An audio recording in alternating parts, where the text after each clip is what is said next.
Hello friends नमस्ते मु आज आपण मानक रथयात्रा स्पेशल प्रसिद्ध खजा प्रस्तुति प्रणाली कहूँ जहाँकि 56 भोग मध्य गोटाए एथिपाई सर्वप्रथम आम 2 ରୁ 3 कप मैदा नहीं जावा नहीं गला परे से गोटे टेबल स्पून लुण आउ तापरे गोटे टेबल स्पून बेकिंग सोडा आ 2 ରୁ 3 टेबल स्पून घी देदेबा तापरे याको आम भलरे मिक्स करदबा जमती कि सी मुठारे धरले एमती हाथ को आसुथो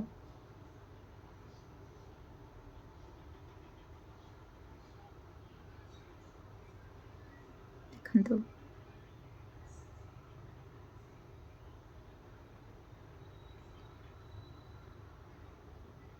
या पर आम अल्प किछि किछि पानी दे ताको एक डो प्रस्तुति करिबा।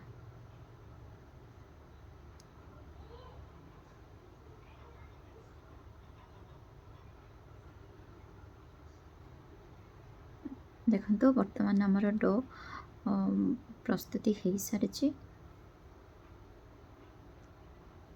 या पर आम को गोटे भल कपड़ा रे सफा कपड़ा नहीं ताको घोड़े देबा तापरे ताको आम 15 ରୁ 30 मिनिट रेस्ट करने रखिबा।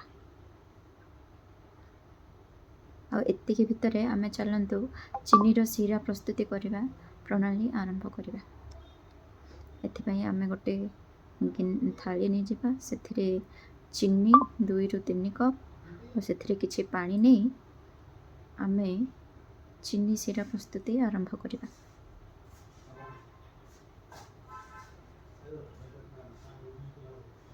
आपको एमती घांटा तापरे आम ए अलैच छेचिकी देबा आ किछि केसर भी देबा तापरे याकू भलरे मिक्स करदबा।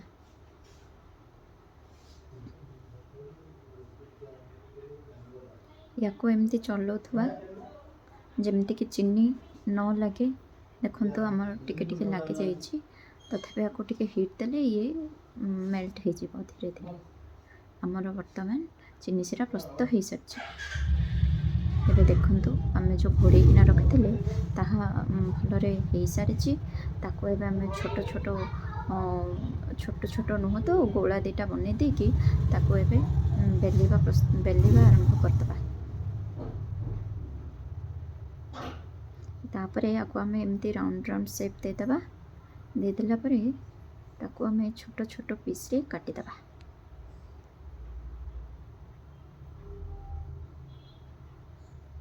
देखो तापरे ताको एमती दबे देले आमर से शेप नेबा हो जिवो माने जो खजार शेपटा आसीजिवो।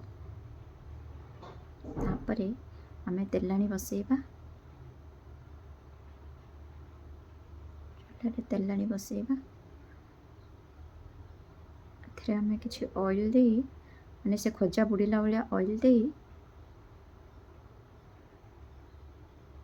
खजा छाणीबा आरंभ करवा। देखंतु तेल आमर हिट हो गलानी एबे जो खजा प्रस्तुत हो जाइछि ताको आम गोटे गोटे कर देदेबा।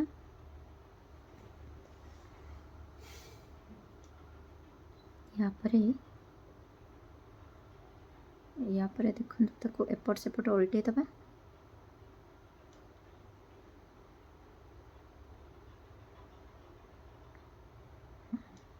देखंतु एटा अबे टिके रेडिश ब्राउन टाइप रो हो गलानी एबे याको आमे बाहर करदबा।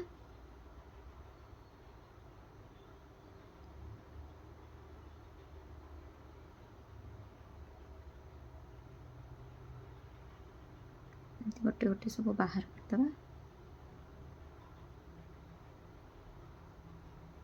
बाहर कला परे जो चीनी सीराटा प्रस्तुत होईची सेथरे याको आमे पक्के दबा।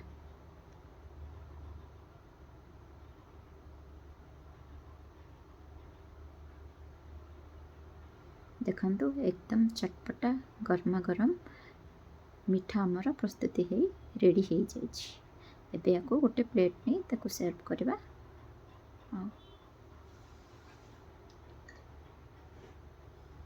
गार्निशिंग करदेले ये देखंतु आम मीठा पूरा प्रस्तुत हो रेडी हो जाइछि।